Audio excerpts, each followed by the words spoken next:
So, I got this comment on a recent video where I was covering spiritual whistleblowers rant about Shera7 followers being dumb Jezebels, basically. And it was in response to what I said in the video about why I think spiritual whistleblower keeps going after Shera. So, as you can see, the person that commented said, the reason the spiritual whistleblower is going after Shera is because she's leading women astray, and spiritual whistleblower is attempting to save them.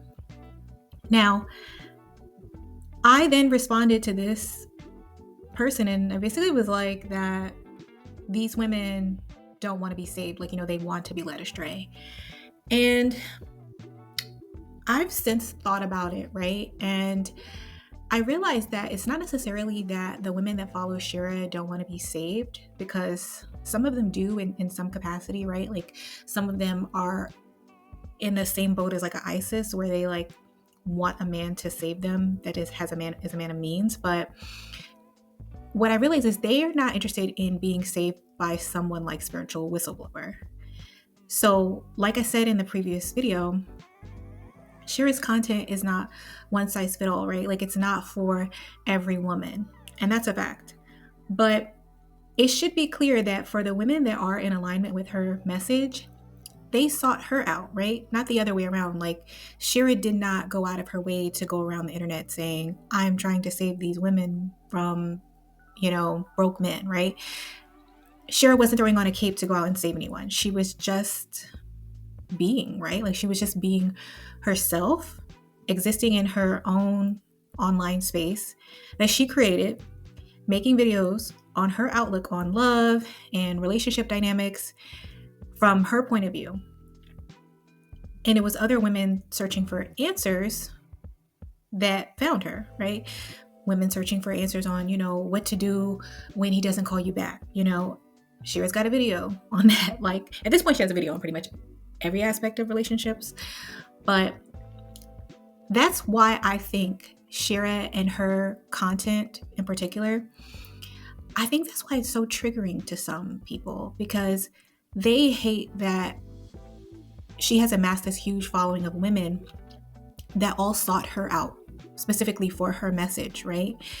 And no matter how much people try to expose about her personal life, or how many times people attempt to tear her down, and trust me, it's been many times over the past decade of her being on YouTube, y'all, I actually feel like a lot of the main people that used to go after her, like in the manosphere, like the manosphere rejects, they have just only recently finally given up on her, like trying to tear her down. And it was, it wasn't too long ago. But now, you have all these new people coming out because I guess she's going viral on TikTok. So you have a lot of creators from the TikTok space that in their mind, they've rediscovered her, or they've discovered her for the first time. And they're, even how they all refer to her as like the sprinkle lady, which is kind of funny because it's just like, I just knew her pre-sprinkle. And I remember when she started saying it, and it's just funny how people have just labeled her as that or boxed her in as that when she was so much more than that prior. But eventually spiritual whistleblower, the same as like with the manosphere guys, got tired of like trying to take her down. Eventually, I think spiritual whistleblower will tire of trying to drag Shera, because she's just not going to gain any real traction, right? Because the more she talks about her, the more other women are going to go seek Shera out, and they're going to listen to her, and they're going to start to realize, this sounds pretty good. Like this sounds like they're going to find that her message resonates. And it's not going to be all of them. She has her detractors. She definitely does. But even when you look at most of Shera's detractors, they were people that used to follow her, or people that used to listen to her, that maybe they outgrew her message. Like I feel I've outgrown her message, but I still can recognize the importance of her being in this space, right? And the reason I say she's gonna, spiritual whistleblower will eventually tire of trying to go after her is that Shera doesn't care about being called a narcissist or a sociopath, right? She embraces having traits of those two personality disorders. And in order to thrive in the world, she understands that you have to take on some of those characteristics, right? And Shera's not the only one, right? Like we've seen the wizard Liz literally preach the same exact rhetoric, right? This narcissists and sociopaths are the ones high up thinking that there's the one making money because they don't care. They will step over anyone to get wherever they want, and that serves them. You really have to have a high form of narcissism or like think that you are literally the best thing on earth. Don't doubt that belief at all in order to make it up really high.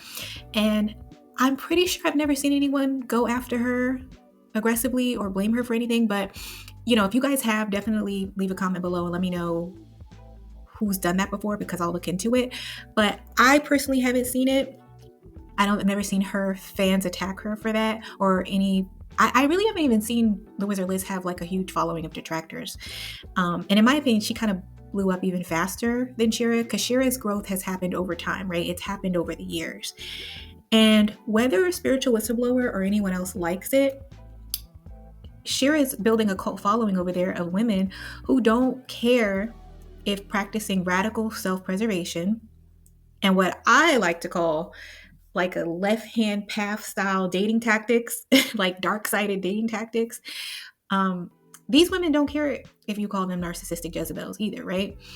Because they are students of Shera, right? They're going that path. And at this point, many of them will probably see it as like a compliment, because their fearless leader has taught them the subtle art of remaining unbothered. So I can definitely recognize the faults in Shera, though, and I definitely don't consider her someone to be idolized.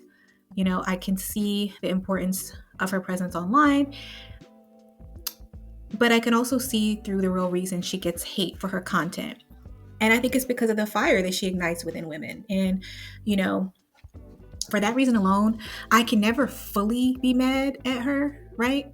Not fully, right? I can have my gripes with her, but I can never fully be mad at her, right? Because she does have a point, right? So, yeah, I just wanted to get that message off my chest. It was in my spirit to come on here and say that after that last video. But that's all for now. So, until next time, I will see you all soon.